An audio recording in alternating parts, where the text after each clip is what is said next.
ప్రార్థన పరిస్థితులను మారుస్తుంది. ఉపవాస ప్రార్థన అపవాది యొక్క స్థావరాలను కదులుస్తుంది.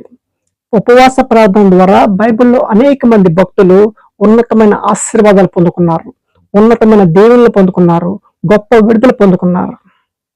అయితే నేటి దినాల్లో కొంతమంది క్రైస్తవులు మాత్రం ఉపవాసాన్ని ఆచారబద్ధంగా పాటిస్తున్నారు.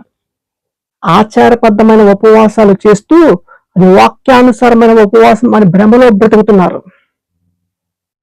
ఉదాహరణకు మీకు చెప్పాలంటే, కొత్త బట్టలు కట్టుకోను అని కొందరు అంటారు. నేను ఈ 40 దినాలు పూలు పెట్టుకోను అని కొందరు అంటారు. నూతన వస్త్రాలు ధరించను అని మరికొందరు. ఇంకొందరు ఉప్మా తినేసి ఉపవాసం ఉంటానని ఇంకొందరు.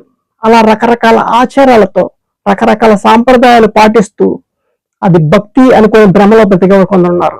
అది వాక్యానుసారమైన భక్తి ఎంత మాత్రము కాదు. బైబిల్లో యెషయా గ్రంథము 58వ అధ్యాయము 7వ వచనం నుంచి మనం చదివితే ఈ విధంగా వ్రాయబడి ఉంది.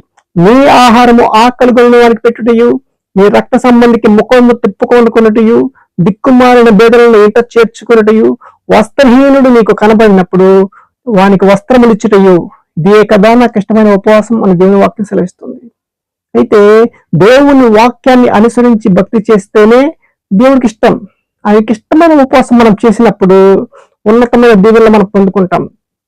మనకిష్టమైనట్టుగా ఉపవాసం చేస్తే అది దీవెనకరం ఎంత మాత్రం కూడా కాదు.